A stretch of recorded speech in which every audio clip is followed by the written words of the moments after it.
नमस्कार दोस्तों, चलिए जानते हैं हरियाणा की 50 फटाफट बड़ी खबरों को सिर्फ 10 मिनट में। लेकिन उससे पहले यह वीडियो आप किस जगह से देख रहे हैं हमें कमेंट में जरूर बताएं।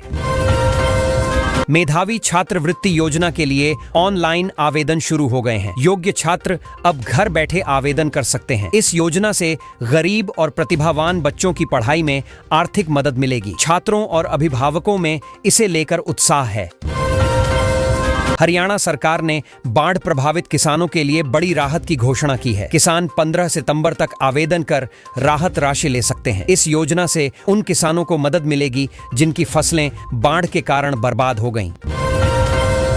धान की कटाई के समय किसान और हार्वेस्टर मालिक मुश्किल में हैं। सुपर एसएमएस मशीन लगाए बिना कटाई करना मुमकिन नहीं होगा। इस मशीन की कीमत और उपलब्धता को लेकर किसान चिंतित हैं, क्योंकि यह कटाई की प्रक्रिया का अहम हिस्सा है। हरियाणा में मानसून ने रफ्तार पकड़ ली है। लगातार बारिश से कई जिलों में पानी भर गया है। मौसम विभाग ने फिर से अलर्ट जारी किया है। बारिश से जहां किसानों की कुछ फसलें बचने की उम्मीद है, वहीं सड़क यातायात पर दिक्कतें बढ़ रही हैं। त्योहारी सीजन से पहले मोदी सरकार ने हरियाणा के किसानों को बड़ी सौगात दी है। सरकार की नई योजना से किसानों की आय बढ़ेगी और खेती आसान होगी। किसानों में इस घोषणा को लेकर काफी खुशी देखी जा रही है। गुरुग्राम में नगर निगम ने बड़ी कार्रवाई करते हुए अवैध रूप से बनाए गए 13 निर्माण ढा दिए। यह कदम शहर में बढ़ते अवैध कब्जों पर लगाम लगाने के लिए उठाया गया है। बुलडोजर एक्शन से स्थानीय लोगों में हलचल मच गई है और कई परिवार प्रभावित हुए हैं। गुरुग्राम में जल्द ही मेट्रो विस्तार का काम शुरू होने वाला है। 28.5 किलोमीटर लंबे इस नए कॉरिडोर पर करीब 5,442 करोड़ रुपए खर्च होंगे। इस प्रोजेक्ट से शहरवासियों को बेहतर कनेक्टिविटी मिलेगी और ट्रैफिक की समस्या में भी बड़ी राहत की उम्मीद है। गुरुग्राम मेट्रो विस्तार को लेकर बड़ा अपडेट आया है। अब साइबर सिटी और उद्योग विहार को पुराने शहर से जोड़ने का काम होगा। इससे रोजगार और बिजनेस हब के बीच आवागमन आसान हो जाएगा। यह प्रोजेक्ट शहर के विकास के लिए बेहद अहम माना जा रहा है। गुरुग्राम में करोड़ों के फ्लैट खरीदने वाले लोग परेशान हैं। लगातार बारिश के बाद उनके सोसाइटी परिसर और आसपास का इलाका पानी में डूब गया है। चारों ओर से पानी से घिरे होने के कारण घर से बाहर निकलना मुश्किल हो गया है। हरियाणा में मौसम विभाग ने बारिश का येलो अलर्ट जारी किया है। 6 जिलों में भारी बारिश की संभावना जताई गई है। प्रशासन ने लोगों को सतर्क रहने की सलाह दी है। बारिश से निचले इलाकों में जल भराव और फसलों को नुकसान पहुंचने का खतरा है। गुरुग्राम में आज बड़ा कार्यक्रम होने जा रहा है। मुख्यमंत्री नायब सैनी और केंद्रीय मंत्री मनोहर लाल मेट्रो विस्तार के भूमि पूजन कार्यक्रम में शामिल होंगे। इस मौके पर कई बड़े अधिकारी और स्थानीय लोग भी मौजूद रहेंगे। हरियाणा में एशिया का सबसे बड़ा लिथियम आयन बैटरी निर्माण प्रोजेक्ट शुरू हो गया है। इस प्रोजेक्ट से राज्य को रोजगार और उद्योग दोनों में बड़ी बढ़त मिलेगी। खास बात यह है कि इससे देश की बैटरी जरूरतों का बड़ा हिस्सा पूरा होगा। नूंह जिले में रोजगार की नई उम्मीदें जागी हैं। केंद्रीय मंत्री अश्विनी वैष्णव ने कहा कि यहां देश की 40% बैटरियां बनेंगी। इससे हजारों युवाओं को नौकरी के मौके मिलेंगे और नूंह का औद्योगिक महत्व तेजी से बढ़ेगा। पानीपत में एक प्रतियोगिता के दौरान विद्यार्थियों ने भारत का मानचित्र बनाया। इस कार्यक्रम का मकसद बच्चों की रचनात्मकता को बढ़ावा देना था। बच्चों की मेहनत और कौशल देखकर अध्यापक और अभिभावक बेहद खुश नजर आए। राज्य के एक जिले में मरीजों की संख्या 400 पार पहुंच गई है। यह जिला अब हॉटस्पॉट घोषित किया गया है। स्वास्थ्य विभाग ने अलर्ट जारी कर जांच और इलाज की सुविधाएं बढ़ा दी हैं। लोगों को सतर्क रहने और सुरक्षा बरतने की सलाह दी गई है। हरियाणा में अब शिक्षा रिकॉर्ड को डिजिटल बनाने के लिए आधार आधारित अपार आईडी का अनिवार्य उपयोग होगा। इस कदम से छात्रों के रिकॉर्ड सुरक्षित रहेंगे और पारदर्शिता बढ़ेगी। सरकार का दावा है कि इससे भविष्य में छात्रों को कई सुविधाएं मिलेंगी। राज्य के स्कूलों में छात्रों के लिए कौशल विकास के नए अवसर खुल रहे हैं। सरकार अब ऐसे कोर्स शुरू कर रही है जो बच्चों को रोजगारोन्मुख बनाएंगे। इससे पढ़ाई पूरी करने के बाद उन्हें नौकरी पाने में आसानी होगी। चौधरी चरण सिंह विश्वविद्यालय में 10वीं पास युवाओं के लिए भर्ती निकली है। 350 पदों पर सीधा सिलेक्शन किया जाएगा। आवेदन की अंतिम तिथि जल्द आने वाली है, इसलिए उम्मीदवारों को जल्दी आवेदन करने की सलाह दी गई है।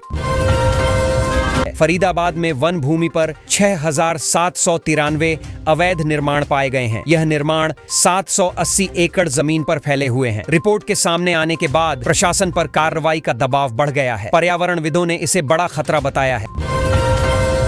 गुरुग्राम में रोजगार मेले का आयोजन हुआ। यहाँ वोकेशनल कोर्स के 63 छात्रों को नौकरी मिली। यह पहल युवाओं को रोजगार देने और उनकी स्किल्स को निखारने के लिए की गई। छात्रों और उनके परिवारों में खुशी का माहौल है।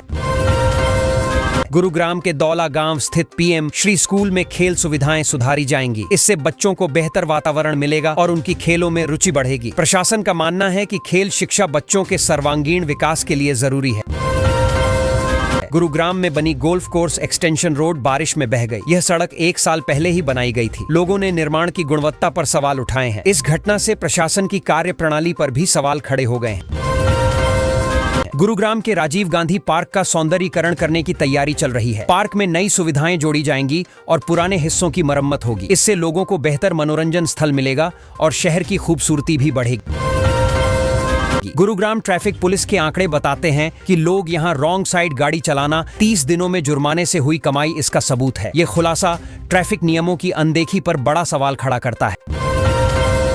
गुरुग्राम में यमुना का जलस्तर खतरे के निशान पर पहुंच गया है। इसके चलते 20 गांवों की फसलें जलमग्न हो गई हैं। प्रशासन ने अलर्ट जारी कर लोगों से सावधान रहने की अपील की है। किसानों को भारी नुकसान हुआ है।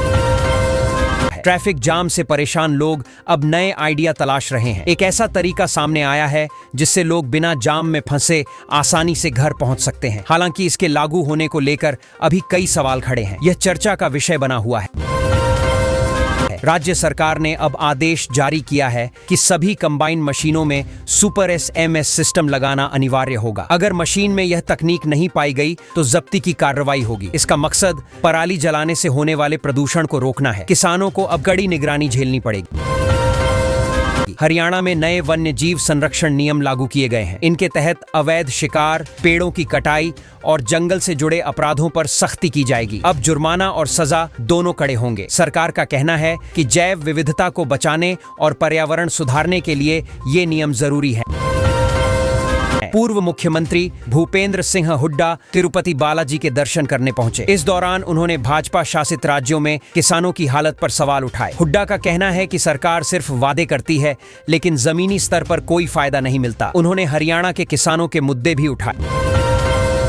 गुरुग्राम में आयोजित एक विचार गोष्ठी में अनुज ने प्रथम स्थान हासिल किया है। गोष्ठी में युवाओं ने सामाजिक और आर्थिक मुद्दों पर अपने विचार रखे। अनुज की प्रस्तुति और तर्कों को सराहा गया। आयोजकों का कहना है कि ऐसे मंच युवाओं को समाज सुधार में आगे लाने का काम करते हैं।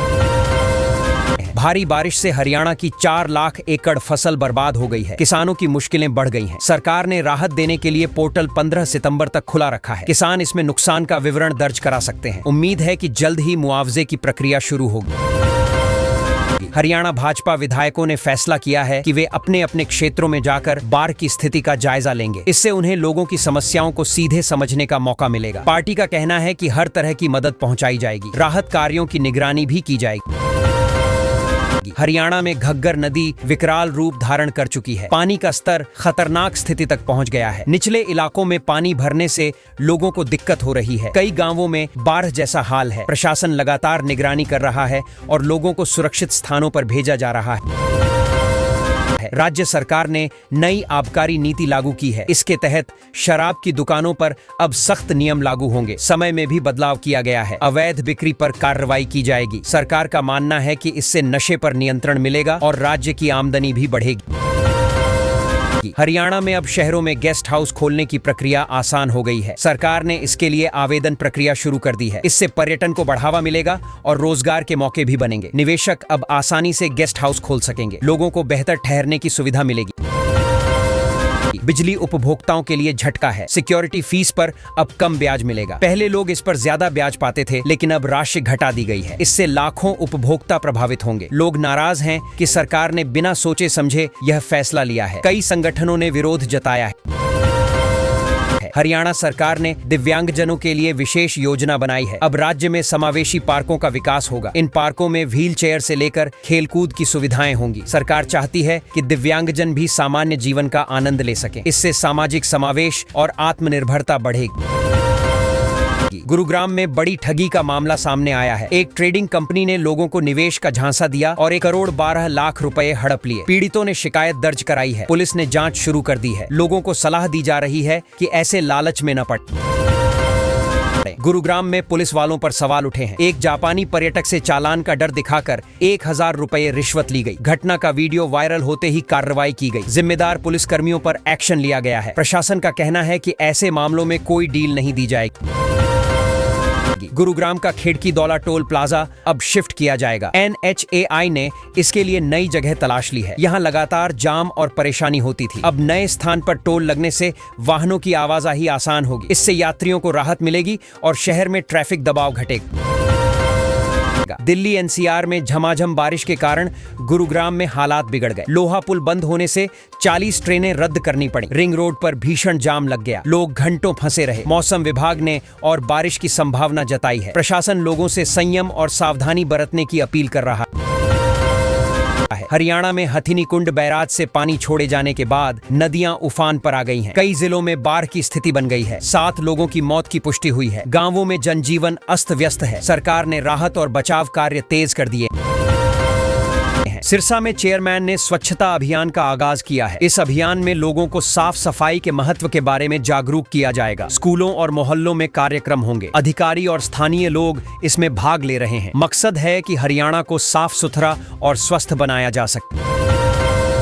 फिर से बिजली उपभोक्ताओं को लेकर चर्चा है। सिक्योरिटी फीस पर मिलने वाला ब्याज घटा दिए जाने के कारण लोगों में गुस्सा है। उनका कहना है कि सरकार को महंगाई के दौर में राहत देनी चाहिए थी, लेकिन यह फैसला उल्टा बोझ डाल रहा है। विरोध की आवाजें तेज हो रही हैं। हरियाणा सरकार ने जोर देकर कहा है कि अब हर घर और दफ्तर में सोलर पैनल अनिवार्य होंगे। ऐसा नहीं करने वालों के बिजली कनेक्शन पर खतरा मंडराएगा। इस फैसले का मकसद ऊर्जा संकट को दूर करना और पर्यावरण को बचाना है। लोगों को सोलर योजना के फायदे भी बताए जा रहे हैं। हरियाणा में डेंगू के मामले लगातार बढ़ रहे हैं। प्रदेश में अब तक 300 से अधिक मरीज सामने आ चुके हैं। पानीपत जिले में पहली मौत भी हो गई है। स्वास्थ्य विभाग ने सतर्कता बढ़ा दी है और लोगों को घरों में पानी जमा न होने देने की अपील की जा रही है। गुरुग्राम में जापानी पर्यटक से पुलिस वालों ने चालान का डर दिखाकर 1000 रुपए रिश्वत ली। घटना का वीडियो सामने आते ही 2 जवान और एक होमगार्ड को तुरंत सस्पेंड कर दिया गया है। इस घटना ने हरियाणा पुलिस की छवि पर सवाल खड़े कर दिए। हरियाणा में मंत्रियों की कोठियों पर फिर करोड़ों रुपए खर्च किए जा रहे हैं। विधानसभा ने मरम्मत के लिए 5 करोड़ रुपए और स्वीकृत कर दिए हैं। पहले भी मनोहर लाल सरकार के समय 21 करोड़ खर्च हुए थे। विपक्ष ने विरोध नहीं किया, लेकिन जनता सवाल उठा रही है। हरियाणा में लगातार बारिश के कारण हथिनी कुंड बैराज के फ्लड गेट 63 घंटे से खुले हैं। पानी का बहाव तेज होने से निचले इलाकों में खतरा बढ़ गया है। प्रशासन ने अलर्ट जारी कर दिया है और लोगों से सुरक्षित स्थानों पर जाने की अपील की जा रही है। गुरुग्राम में महिला सशक्तिकरण को बढ़ावा देने के लिए मातृशक्ति उद्यमिता योजना शुरू की गई है। इस योजना से महिलाओं को छोटे व्यवसाय शुरू करने में मदद मिलेगी। उन्हें लोन और प्रशिक्षण भी दिया जाएगा। सरकार का लक्ष्य है कि महिलाएं आत्मनिर्भर बने। हरियाणा की जेलों में अब कैदियों को हेल्दी और पौष्टिक खाना मिलेगा। सरकार ने नया डाइट प्लान तैयार किया है ताकि कैदियों का स्वास्थ्य बेहतर हो और वे बीमारी से बचे रहें। खाने में दाल, हरी सब्जियां, दूध, अंडे और मौसमी फल शामिल किए जाएंगे। गुरुग्राम के लोगों के लिए खुशखबरी है, क्योंकि old Gurugram metro route extension का भूमि पूजन अब तय हो गया है। लंबे समय से लोग इस रूट के शुरू होने का इंतजार कर रहे थे। मेट्रो विस्तार से हजारों यात्रियों को रोजाना राहत मिलेगी और ट्रैफिक जाम कम होगा। बारिश ने गुरुग्राम की हालत खराब कर दी। 15 किलोमीटर का सफर तय करने में लोगों को 8 घंटे तक लग गए। जल भराव ने जगह जगह लंबा जाम लगा दिया, जिससे स्कूल जाने वाले बच्चे, ऑफिस के कर्मचारी और मरीज तक घंटों फंसे रहे। प्रशासन की तैयारियों की पोल खुल गई। हिसार में रोडवेज बसों के नए रूट तय किए गए हैं और साथ ही किराए में भी बदलाव किया गया है। इससे यात्रियों को सीधी सुविधा मिलेगी, लेकिन किराया बढ़ने से कुछ लोग परेशान भी हैं। रोडवेज विभाग का कहना है कि ये बदलाव लोगों की सुविधा के लिए जरूरी थे। हरियाणा ओलंपिक संघ ने सरकार से खिलाड़ियों को नौकरी में आयु सीमा में छूट देने की मांग की है। संघ का कहना है कि खिलाड़ी अपनी ट्रेनिंग और प्रतियोगिताओं के चलते सरकारी नौकरी की तैयारी देर से कर पाते हैं। इससे उन्हें अवसर से वंचित होना पड़ता है। फरीदाबाद की 14 साल की आनंदिता अब तक 40 पदक जीत चुकी है। इतनी कम उम्र में उसने खेलों में अद्भुत प्रदर्शन किया है। परिवार और कोच को उम्मीद है कि आने वाले समय में वह अंतर्राष्ट्रीय स्तर पर भी देश का नाम रोशन करेगी। हरियाणा में लिंगानुपात को लेकर सरकार बेहद सख्त हो गई है। जिन जिलों में सुधार नहीं हुआ है वहां के 6 सीएमओ पर कार्रवाई की तैयारी है। सरकार का कहना है कि बेटी बचाओ बेटी पढ़ाओ अभियान को पूरी गंभीरता से लागू करना ही अधिकारियों की जिम्मेदारी है। मेधावी छात्रवृत्ति योजना के लिए ऑनलाइन आवेदन शुरू हो गए हैं। योग्य छात्र अब घर बैठे आवेदन कर सकते हैं।